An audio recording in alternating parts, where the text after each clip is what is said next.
Hi hello friends, welcome to my channel. Friends, ఈరోజు సీరియల్లో ఏం జరగబోతుందో తెలుసుకుందామా? ఇక స్టోరీలోకి వెళ్ళినట్లయితే ఇక ప్రియ అయితే అమెరికాకు వెళ్ళిపోతున్నా అని చెప్పేసి అనేసరికి ఇక రాధ అక్కడున్న విక్రమ్ కృష్ణ అయితే చాలా సంతోషపడతారు. ఇక విక్రమ్ కృష్ణ అయితే ప్రియ ఇక్కడి నుంచి వెళ్ళిపోతే ఇక నేను కూడా రాధ గురించి బయట పెట్టేసి రాధని తిరిగి వాళ్ళ ఇంటికి పంపించచ్చు అని ఇక విక్రమ్ కృష్ణ చాలా సంతోషపడుతూ ఉంటాడు. ఇక ఆ మాటలు విన్నా ఇక విక్రమ్ కృష్ణ అయితే ఒంటరిగా కూర్చొని చాలా సంతోషపడుతూ ఉంటాడు. వెంటనే రాధ విక్రమ్ కృష్ణ దగ్గరికి వస్తుంది. అప్పుడే ఇక పాయసం తీసుకోండి అని అనగానే ఇక రాధని చూసి ఈరోజు నాకు చాలా సంతోషంగా ఉంది రాధ, ప్రియ ఇంట్లో నుంచి వెళ్ళిపోతుంది, ఇక నాకు సంతోషంగా ఉంది, ప్రియ పీడ విరగడైపోతుంది నాకు అని విక్రమ్ కృష్ణ అంటూ ఉంటాడు. ఇక మీ సంతోషం కోసమే నేను ఈ పాయసం తీసుకువచ్చాను అని అనగానే, అయినా రాధా, నువ్వు నా మీద ప్రేమతోనో ఎలానో ఈ పాయసం తీసుకొచ్చావా? నా మీద ప్రేమ పెంచుకోకు. అయినా నేను విడిపోయే రోజు దగ్గర వచ్చింది కాబట్టి ఇక నువ్వు వెళ్ళిపోయేసేన రోజైతే వచ్చేస్తుంది అని అంటూ ఉంటాడు. అప్పుడే ఇక రాధ అయితే షాక్ అయిపోతుంది. అప్పుడే విక్రమ్ కృష్ణ, రాధ ఇక్కడే ఉండిపోవాలని చూడదు, ఎందుకంటే నిన్ను పంపించేస్తాను, ప్రియా అమెరికాకి వెళ్ళిపోగానే ఆ తర్వాత నిన్నే పంపించేస్తాను అని అంటూ ఉంటుంది. అప్పుడే ఇక రాధ అయితే నేను అలా ఉండడానికి రాలేదు, మీతో అగ్రిమెంట్ పెళ్లి చేసుకుంది నేను మా నాన్న కోసం, అంతే, నాకు కూడా అగ్రిమెంట్ పెళ్ళి అని గుర్తుకు ఉంది, నేను ఇక్కడ ఉండిపోవాలని, ఈ ఆస్తి కోసం ఇక్కడే ఉండిపోవాలని రాలేదు అని ఈ రాధ ఎప్పటికీ చేయదు అలా, ఇక మన సమయం ముగిసాక వెంటనే ఇక్కడి నుంచి వెళ్ళిపోతాను అని రాధ అంటూ ఉంటుంది. అలా రాధ విక్రమ్ కృష్ణ ఇద్దరు మాట్లాడుకుంటూ ఉంటారు. అప్పుడే ఇక ప్రియ అయితే అక్కడికి వస్తుంది. వాళ్ళిద్దరూ అలా అగ్రిమెంట్ గురించి మాట్లాడుతూ ఉండగా ప్రియ అది విని ఒక్కసారే షాక్ అయిపోతుంది. ఇదేంటి అంటే రాధని బావ ప్రేమించి పెళ్లి చేసుకోలేదా? అంటే నా పెళ్లి నుండి నాతో పెళ్లి చేసుకోవడానికి తప్పించుకోవడం కోసం రాధని 1 సంవత్సరం అగ్రిమెంట్ ప్రకారం పెళ్లి చేసుకున్నాడా? వెంటనే ఈ విషయాన్ని అందరి ముందు బయట పెడతాను, నువ్వే నా మెడలో తాళి కట్టేలా చేస్తాను బావా, నువ్వు రాధని ప్రేమించి పెళ్లి చేసుకున్నానని రాధని తీసుకొని ఇంటికి వచ్చిన రోజు నిజంగానే ప్రేమించి రాధని పెళ్లి చేసుకున్నావు అనుకున్నాను, కానీ ఈ విధంగా మమ్మల్ని మోసం చేస్తావని అనుకోలేదు, ఇక వదిలిపెట్టను బావా, నిన్ను వదిలిపెట్టే ప్రసక్తే లేదు, నేను అమెరికాకి వెళ్ళను, తొందరలోనే నువ్వు నా మెడలో తాళి కట్టేలా చేస్తాను బావా, వదిలిపెట్టను బావా, వదిలిపెట్టను అని ఇక అనుకుంటూ ఉంటుంది. ఇక ప్రియ అయితే ఇక ఆ రాత్రి అలా పడుకుండిపోతారు. ఇక ప్రియ అయితే అదే గురించే ఆలోచిస్తూ ఉంటుంది. బావ నన్ను ఇంత మోసం చేస్తాడా? నిజంగానే బావ నన్ను మోసం చేశాడు, నిజంగా నేను రాధని బావ ప్రేమించి పెళ్లి చేసుకున్నానని అనుకున్నాను, కానీ బావ రాధని ఒక అగ్రిమెంట్ ప్రకారం పెళ్లి చేసుకున్నాడా? వదిలిపెట్టిన బావా, ఉదయాన్నే నీ బండారాన్ని బయట పెడతాను, ఆ రాధని ఇంట్లో నుంచి గెంటేస్తాను, ఆ తర్వాత నువ్వే నా మెడలో తాళి కట్టేలా నేనే చేస్తాను అని అంటూ ఉంటుంది. తన మనసులో అనుకుంటూ ఉంటుంది. ప్రియ అయితే అలా రాత్రి ఇక పడుకోగానే ఉదయాన్నే అందరూ లేచి రెడీ అయి ఉంటూ ఉంటారు. అప్పుడే ఇక ప్రియ అయితే హడావిడిగా హాల్లోకి వస్తుంది. వెంటనే అందరినీ పిలుస్తూ ఉంటుంది. అప్పుడే అందరూ హాల్లోకి వచ్చి, ఏంటమ్మా ప్రియ అనగానే, వెళ్ళిపోతున్నావా అని అంటూ ఉంటారు. ఇక అప్పుడే ప్రియ అయితే, ఎక్కడికి నేను వెళ్ళడం లేదు, అసలు నేను యూఎస్ఏ వెళ్ళను అని అనగానే దమయంతి చాలా సంతోషపడ్డ విక్రమ్ కృష్ణ, రాధ, సునంద వీళ్ళంతా అప్సెట్ అయిపోతారు. అప్పుడే, ఏంటమ్మా నిన్న అన్నావు కదా ఈరోజు అమెరికాకి వెళ్ళిపోతున్నానని అని సునంద అంటూ ఉంటుంది.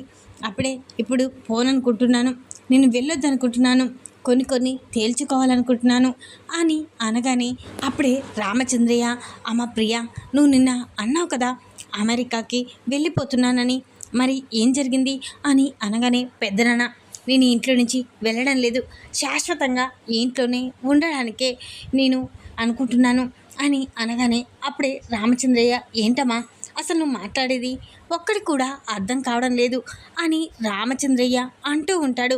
అప్పుడే ఇక వెంటనే ప్రియ అయితే, పెద్దనాన్న అందరికీ ఒక విషయం చెప్పాలి అని అనగానే అప్పుడే అక్కడున్న విక్రమ్ కృష్ణ, రాధ ఇదేంటి తను అమెరికాకి వెళ్ళిపోతుంది అనుకున్నాను, కానీ అదేంటి వెళ్ళడం లేదంటుంది అని అప్సెట్ అయిపోతూ చూస్తూ ఉంటారు. అప్పుడే ఏంటమ్మా అది అని రామచంద్రయ్య, దమయంతి అందరూ అడుగుతూ ఉంటారు ప్రియని. అప్పుడే అందరికీ ఒక నిజాన్ని చెప్పాలి అని అనగానే, ఏంటమ్మా ఆ నిజం అని రామచంద్రయ్య అంటూ ఉంటాడు. అప్పుడే ఇక ఇన్నాళ్ళుగా మనం అనుకుంటున్న పెళ్ళి నిజమైన పెళ్ళి కాదు అని అనగానే, ఏంటమ్మా పెళ్ళేంటి, నిజమైన పెళ్ళి కాకపోవడం ఏంటి, అసలు నువ్వేం మాట్లాడుతున్నావు అని రామచంద్రయ్య అంటూ ఉంటాడు. అప్పుడే ఇక, అవును మావయ్య, అవును పెద్దనాన్న, నిజంగా చెప్పాలంటే బావకి ఆ రాధకి జరిగిన పెళ్ళి నిజమైన పెళ్ళి కాదు అని అనగానే అప్పుడే రామచంద్రయ్య, ఇక అక్కడున్న సునంద అందరూ ఒక్కసారే ఇంట్లో వాళ్ళంతా షాక్ అయిపోతారు. ఏంటి, ఏం మాట్లాడుతున్నావు, ఆ రోజు విక్రమ్ కృష్ణ రాధని పెళ్లి చేసుకుని వచ్చాడు కదా, నువ్వేంటి ఇలా మాట్లాడుతున్నావు అని సునంద అంటూ ఉంటుంది. అప్పుడే ఇక దమయంతి, ఏంటమ్మా రాధకి విక్రమ్కి జరిగిన పెళ్ళి కాదని నువ్వెలా మాట్లాడగలుగుతున్నావు అని అనగానే అప్పుడే రామచంద్రయ్య కూడా అదే ప్రశ్న వేస్తూ ఉంటాడు. అప్పుడే అందరికీ చెప్పే సమాధానం ఉంది నా దగ్గర అని అనగానే, ఏంటమ్మా ఆ సమాధానం చెప్పు అని అంటూ ఉంటాడు రామచంద్రయ్య అయితే. అప్పుడే ఇక ప్రియ అయితే, నిజంగా చెప్పాలంటే బావకి రాధ బావని ప్రేమించి పెళ్లి చేసుకోలేదు, వాళ్ళిద్దరూ ప్రేమించి పెళ్లి చేసుకోలేదు, వాళ్ళిద్దరిది ఒక అగ్రిమెంట్ పెళ్ళి అని చెప్పగానే రామచంద్రయ్య, దమయంతి, సునంద ఇంట్లో వాళ్ళంతా ఒక్కసారి షాక్ అయిపోతారు. ఏంటి, ఏం మాట్లాడుతున్నావు నువ్వు, నా కోడలికి నా కొడుకుకు జరిగిన పెళ్ళి అగ్రిమెంట్ పెళ్ళ అని అంటూ ఉంటుంది సునంద అయితే. అవును, ఇక రాధని బావ ప్రేమించి పెళ్లి చేసుకోలేదు, బావ ఇక నా పెళ్ళి నుండి తప్పించుకోవడం కోసం ఆ రాధని పెళ్లి చేసుకొని ఇక తను అగ్రిమెంట్ ప్రకారం పెళ్లి చేసుకొని తనని ఇంటికి కోడలిగా తీసుకువచ్చాడు. కానీ వాళ్ళిద్దరూ 1 సంవత్సరం తర్వాత విడిపోవాల్సిందే అని చెప్పగానే ఈ సునంద ఒకసారి షాక్ అయిపోతుంది. అప్పుడే వెంటనే సునంద విక్రమ్ కృష్ణ దగ్గరికి వస్తుంది. అప్పుడే, ఏంట్రా చెప్పరా, ప్రియ చెప్పేది అబద్ధమని చెప్పరా అని సునంద అంటూ ఉంటుంది. అప్పుడే ఇక విక్రమ్ కృష్ణ అలానే మూగబోయి చూస్తూ ఉంటాడు. ఏంట్రా, ఏం మాట్లాడవేంటి, రాధా నా ఇంటి కోడలు కాదా అని ఏడుస్తూ ఉంటుంది. అప్పుడే ఇక రామచంద్రయ్య అయితే, ఏంట్రా విక్రమ్ కృష్ణ, ఈ మధ్య అబద్ధాలు కూడా ఆడుతున్నావా అని రామచంద్రయ్య అంటూ ఉంటాడు. అడుగుతున్నాను కదా మీ మామయ్యని, చెప్పు, నిజమేంటో చెప్పు, అసలు రాధని ప్రేమించి పెళ్లి చేసుకోలేదా, నిజంగానే ప్రియ చెప్పినట్లు అగ్రిమెంట్ పెళ్లి చేసుకున్నావా అని అడుగుతూ ఉంటాడు రామచంద్రయ్య అయితే.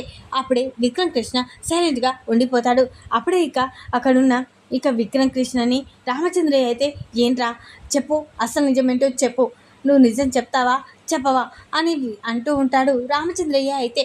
అప్పుడే ఇక విక్రమ్ కృష్ణ అయితే అలా మాట్లాడకుండా ఉండిపోవడం చూసి ఇక రామచంద్రయ్య అయితే, నువ్వు నిజం చెప్పకపోతే నేను చచ్చినంత ఒట్టే అని అనగానే వెంటనే ఇక విక్రమ్ కృష్ణ అయితే, మావయ్య నిజం చెప్తాను మావయ్య అని అంటూ ఉంటాడు.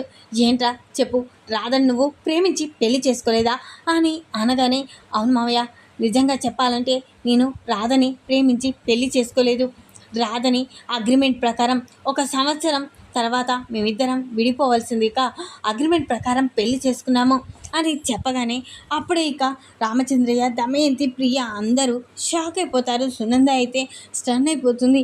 ఏంట్రా, ఏం మాట్లాడుతున్నావు, ఒక తాళిబొట్టు విలువ నీకు తెలుస్తుందా, అయినా అగ్రిమెంట్ ప్రకారం పెళ్ళేంట్రా, అసలు తాళిబంధం అంటే నీకు తెలీదు, నువ్వు జీవితాంతం ఇద్దరు కలిసినంత బ్రతుకున్నంత వరకు కలిసి ఉండేదే ఆ తాళిబెట్టు వాల్యూ, అలాంటిది నువ్వేంట్రా అలా మాట్లాడుతున్నావు, అగ్రిమెంట్ ప్రకారం పెళ్ళేంటి అమ్మ, రాధా నువ్వేంటమ్మా, అసలు ఈ పెళ్ళికి నువ్వెలా ఒప్పుకున్నావమ్మా చెప్పురాదా అని అంటూ ఉంటుంది సునంద అయితే. అప్పుడే ఇక రాధ అయితే, అవునంటే నిజంగానే విక్రమ్ కృష్ణ గారికి నాకు జరిగిన పెళ్ళి మేమిద్దరం ప్రేమించి పెళ్ళి చేసుకుంది కాదు, నిజంగా చెప్పాలంటే తనని నేను ప్రేమించలేదు, తను నన్ను ప్రేమించలేదు, కానీ మా నాన్న కోసం నేను అగ్రిమెంట్ ప్రకారం విక్రమ్ కృష్ణ గారిని పెళ్లి చేసుకోవడానికి ఒప్పుకున్నాను. విక్రమ్ కృష్ణ గారు ఇక తనని అగ్రిమెంట్ ప్రకారం పెళ్లి చేసుకుంటే మా నాన్న నిర్దోషి అని బయటికి తీసుకొస్తానని చెప్పాడు. అందుకే ఈ పెళ్ళి చేసుకున్నానంటే అని అనగానే సునంద అప్పుడే షాక్ అయిపోతుంది. ఏంట్రా ఇంత మోసం చేస్తావా? ఇంటి కోడల్ని అగ్రిమెంట్ ప్రకారం పెళ్ళి ఏంట్రా? అసలు నిజంగా ఏంట్రా నువ్వు చేసింది ఏంటి అని అంటూ ఉంటుంది.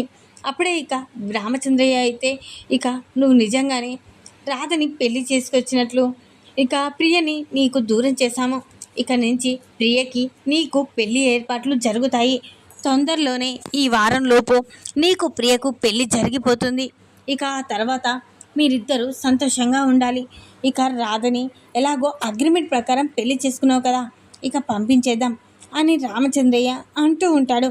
అప్పుడే ఇక పెద్దనాన్న ఇప్పుడే ఆ రాధని పంపించేస్తాను, రాధతో మనకి సంబంధం ఏమీ లేదు కదా అని వెంటనే ప్రియ రాధని బయటికి బ్యాగ్తో సహా గెంటేస్తూ ఉంటుంది. అప్పుడే రాధ బ్యాగ్ కింద పడిపోతుంది. అప్పుడే రాధ బ్యాగ్లోంచి ఫోటోలు కొన్ని పడతాయి. వెంటనే రామచంద్రయ్య అమ్మ ప్రియ ఎలాగో రాధ ఇష్టపూర్తిగా అగ్రిమెంట్ ప్రకారం పెళ్లి చేసుకుంది, తను వెళ్ళవలసిన రోజు వచ్చింది కాబట్టి ఖచ్చితంగా రాధ వెళ్ళిపోతుంది. తనని ఇక బాధ పెట్టి పంపించొద్దమ్మా, తనే వెళ్ళిపోతుంది అని అంటూ ఉంటాడు రామచంద్రయ్య అయితే. అప్పుడే ఇక రాధ బ్యాగ్ కింద పడిపోవడంతో అక్కడ ఫోటోలన్నీ పడిపోవడంతో రామచంద్రయ్య వెంటనే ఇక ఆ ఫోటో దగ్గరికి వెళ్తాడు. అమ్మ రాధ ఇవన్నీ తీసుకోమ్మా, ప్రియ తప్పు చేసింది అని అంటూ ఆ ఫోటోలు ఇస్తూ ఉంటాడు. అందులో ఒక ఫోటో చూసి ఒక్కసారి షాక్ అయిపోతాడు రామచంద్రయ్య అయితే. అప్పుడే ఇక వెంటనే అది చూసి షాక్ అయిన తర్వాత వెంటనే రాధా ఇక అది గురుజీ ఆ ఫోటో ఇచ్చేయండి, నేను వెళ్ళిపోతాను అని అనగానే ఏంటి ఈ ఫోటోలో ఉంది ఎవరు అని అనగానే చూసావు కదా గురుజీ, తను మా అమ్మ, తను మా నాన్న, ఆ మధ్యలో ఉంది నేను అని చెప్పగానే రామచంద్రయ్య ఒక్కసారే షాక్ అయిపోతాడు. ఏంటమ్మా ఏం మాట్లాడుతున్నావు, ఈ పాప నువ్వా అని అనగానే అవును అవును గురుజీ, ఆ పాప నేనే అని చెప్పగానే ఎలా ఉన్నాను గురుజీ అని అంటూ ఉంటుంది రాధ అయితే. అమ్మ అమ్మ నువ్వు నిజంగా ఈ ఫోటోలో ఉన్న పాపవేనా అని అనగానే అవును గురుజీ, ఆ ఫోటోలో ఉంది నేనే అని అనగానే అప్పుడే వెంటనే ఇక రామచంద్రయ్య అయితే రాధ దగ్గరికి వెళ్ళి హక్ చేసుకుంటాడు. అది చూసిన ప్రియ పెద్దనాన్న ఏం చేస్తున్నావు పెద్దనాన్న, తనని బయటికి పంపించాలి, అలాంటిది తనని హక్కున చేర్చుకుంటున్నావేంటి అని తనని గంటే పెద్దనా అని అరుస్తూ ఉంటుంది. నోర్మొయ్, ఎవరు ఇంట్లో నుంచి వెళ్ళరు, అసలు రాధ ఎవరనుకుంటున్నావు అని అంటూ ఉంటాడు రామచంద్రయ్య అయితే. అప్పుడే ఇక ఏంటి పెద్దనాన్న, అయినా రాధ భార్య కదని తెలిసింది కదా, తను అగ్రిమెంట్ ప్రకారం పెళ్లి చేసుకుని తెలిసింది కదా, మళ్ళీ రాధ అంటున్నావేంటి అని అంటూ ఉంటుంది ప్రియ అయితే. అప్పుడే ఇక రామచంద్రయ్య రాధ ఎవరో కాదు, ఈ ఇంటి వారసురాలు, ఈ కోట్ల ఆస్తికి అధిపతిరాలు అని చెప్పగానే ఇక ప్రియ దమయంతి అందరూ షాక్ అయిపోతారు. అప్పుడే విక్రమ్ కృష్ణ కూడా ఒక్కసారే షాక్ అయిపోతాడు. ఏంటి ఏం మాట్లాడుతున్నావు మామయ్య అని అంటూ ఉంటాడు. అవునరా నిజం చెప్తున్నాను, రాధ ఎవరో కాదు, నా కన్న కూతురు చిట్టి మేఘననే అని చెప్పగానే విక్రమ్ కృష్ణ షాక్ అయిపోతాడు. ఏంటి మామయ్య రాధ చిట్టి కావడం ఏంటి, లేదు రాధ చిట్టి కాదు అని అనగానే లేదురా ఈ ఫోటో చూడు అని ఇక ఆ ఫోటోని అందరికీ చూపిస్తాడు. అప్పుడే ఆ ఫోటోలో ఉన్న ఇక చిట్టిని చూసి విక్రమ్ కృష్ణ షాక్ అయిపోతాడు. అంటే ఈ ఫోటోలో ఉంది నువ్వేనా రాధా అని విక్రమ్ కృష్ణ అడుగుతూ ఉంటాడు. అవును అందులో ఉంది నేనే అని అనగానే నువ్వు నా కన్న కూతురు అమ్మ, ఎన్ని రోజులు మా నుంచి దూరం అయిపోయావని చెప్తుండేది కదా చిట్టి అని, ఆ చిట్టివి ఎవరో కదమ్మా నువ్వే అమ్మ, నా కళ్ళ ముందు నా కూతురు పెట్టుకొని నేను నిజంగా నిన్ను గుర్తుపట్టుకోలేని పరిస్థితి, రక్త సంబంధాన్ని గుర్తుపట్టలేనమ్మా అని ఇక బాధపడుతూ ఉంటాడు ఇక రామచంద్రయ్య అయితే. అప్పుడే ఇక రాధ అయితే అంటే నిజంగా నేను మా నాన్న సీనయ్య పద్మమ్మల కూతుర్ని కాదా అని తన మనసులో అనుకుంటూ ఉంటుంది. ఎలాగైనా నీ నాన్నని అడిగి తెలుసుకోవాలి, నేను గురుజీ కూతుర్నా అని ఇక తన మనసులో తనే బాధపడుతూ ఉంటుంది. ఈ విధంగానైతే ఇక రాధ గురించి ఇక ఫోటో ద్వారా రాధని బయటికి గెంటేయబోతూ ఉండగా తన బ్యాగ్లో నుంచి పడిన ఫోటో ద్వారా ఇక రాధే చిట్టి అన్న నిజం తెలుసుకున్న రామచంద్రయ్య ఇక రాధనైతే శాశ్వతంగా ఆ ఇంట్లోకే పరిమితం చేసి ఇక రాధని విక్రమ్ కృష్ణని జంటగా చేసి ఎప్పటికీ నువ్వు అగ్రిమెంట్ ప్రకారం కాదు నా కూతుర్ని జీవితాంతం నువ్వు ఇక భర్తగా పోషించాలి అని ఇక అంటూ ఇద్దరిని ఒకటైతే చేశాడు. ఈ విధంగానైతే జరగబోతుంది. ఈ వీడియో కనుక మీకు నచ్చినట్లయితే లైక్ చేయండి. మరిన్ని వీడియోల కోసం ఛానల్ని సబ్స్క్రైబ్ చేసుకోండి ఫ్రెండ్స్. Thanks for watching.